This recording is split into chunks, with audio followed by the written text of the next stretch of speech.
Bien, esto es uno de esos problemas interesantes en los que tenemos en este caso es una esfera sólida que está rodando por un plano inclinado. Entonces, nos dan como dato eh, ninguno, nada más que es una esfera sólida y que cuál debería ser el ángulo teta si queremos que la aceleración de esta cosa sea 0.1 g. Esa es la consigna. Queremos que la aceleración, no de algún punto ahí, sino la aceleración del centro de masa, que va a ser lo mismo, un punto en el exterior, que la aceleración del centro de masa sea un décimo de g. ¿Ok? Y después compararlo con el caso del bloque, que seguramente vieron, bloques que bajaban por planos inclinados sin fricción en el curso pasado. Aquí sí hay fricción, evidentemente debe haber suficiente fricción como para que se produzca el rodamiento. Aprovecho para recordarles nada más cómo funciona esto. Esto es como si al rodar se girara en torno a este punto que está aquí abajo. Entonces la pregunta es, ¿quién hace la torca? ¿La fricción? No, porque la fricción se aplica precisamente al punto de contacto. ¿El peso hace la torca? No todo.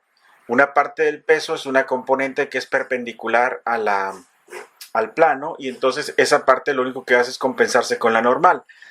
Lo que realmente hace la torca es la otra componente del peso que es paralela al plano, porque entonces sí hay una torca con respecto al punto de giro que sería el punto de contacto y eso produciría entonces el rodamiento en esta dirección. Lo interesante aquí es encontrar la alfa para poder encontrar la A. ¿Ok? Entonces, varias cosas que podemos aplicar aquí. La primerita es que la torca la podemos escribir como el F cruz R, ¿no? Entonces, en este caso, si el punto de giro está aquí, perdón, R cruz F, el punto de giro está ahí, vamos a ponerlo de una vez, R cruz F. Entonces, es un radio, es el tamaño de un radio, son 90 grados, ¿sí? Y bueno, ya saben ustedes que yo hago, más bien tendría que hacerlo así, ¿verdad? Son 90, 90 grados, ¿verdad? Y entonces R cruz F y haría que esto salga del pizarrón, ¿vale? Estoy tratando de arreglar los problemas del flip. Ok, y entonces esto sería un radio por la F, que sería en este caso la componente del peso que es mg por el seno de teta, ¿verdad? Pero no hay, sí, mg seno de teta sería esta componente, ¿ok? Y eso por el seno del ángulo entre los dos, pero el seno del ángulo entre los dos es 90, o sea, todo esto sería por el seno de 90, que ya sabemos que es 1. Entonces, R por F por el seno del ángulo entre los dos. Entonces, esto es un 1, ¿ok? Esto es un 1. Y entonces la torca es RMG seno de teta. Ahí es donde entra el ángulo teta. La otra manera de estudiar la torca es que sabemos que va a ser I por alfa, ¿sí? Y entonces, ¿cuál es la I de esta esfera? Entonces la I es la I como si se midiera el centro de masas más el famoso MH cuadrada, que sería la masa multiplicada por el cuadrado de la distancia que hay entre el centro de masa y el centro de giro, multiplicado por la alfa. ¿Sí? Ambos vectores son iguales, o sea, van en la misma dirección, entonces podemos igualar ambas cosas y entonces tendríamos R por mg seno de teta igual a I de la esfera más mh cuadrada, que sería esta h cuadrada, pues es R, ¿no? Por alfa, vale. Entonces, ¿cuál es el momento de inercia de una esfera sólida, bla, bla, bla? Chum. Ahí la tienen, ¿verdad?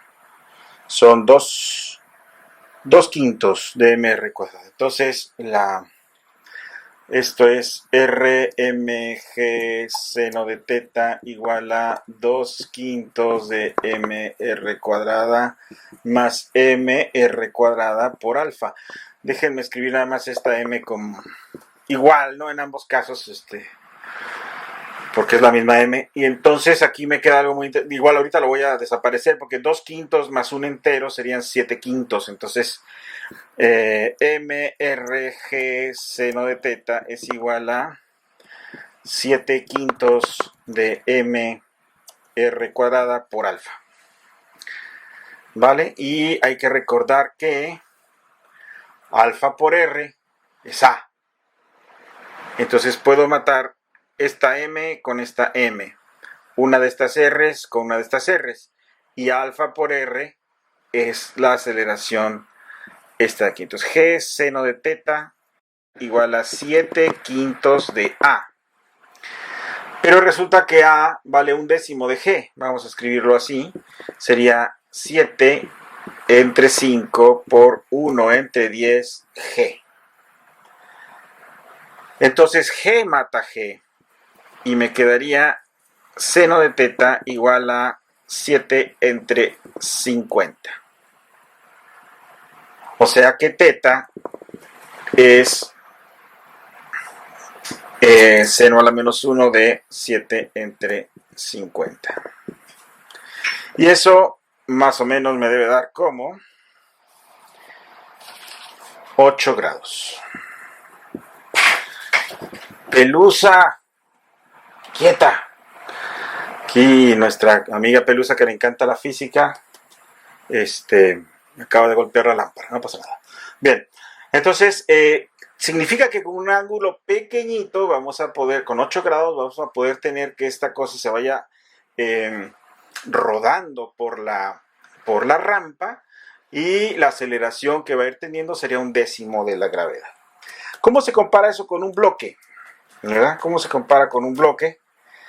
Bueno, en el caso del bloque, ustedes lo que tienen es que un bloque sin fricción, de la misma masa, por supuesto, tendríamos la aceleración producida directamente por el mg.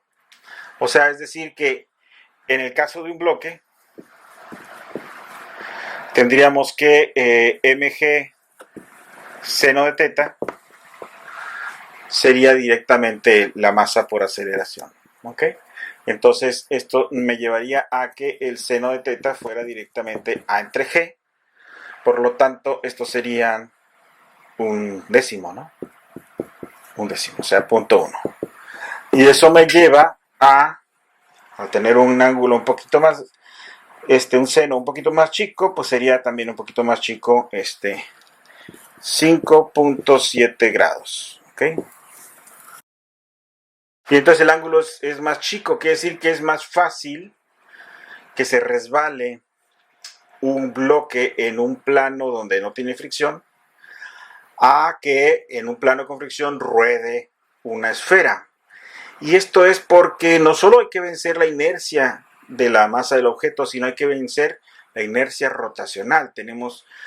Se lleva energía el hacer rotar a un objeto también. Entonces, por eso es que necesitamos un ángulo un poquito más grande para hacer que ruede la esfera.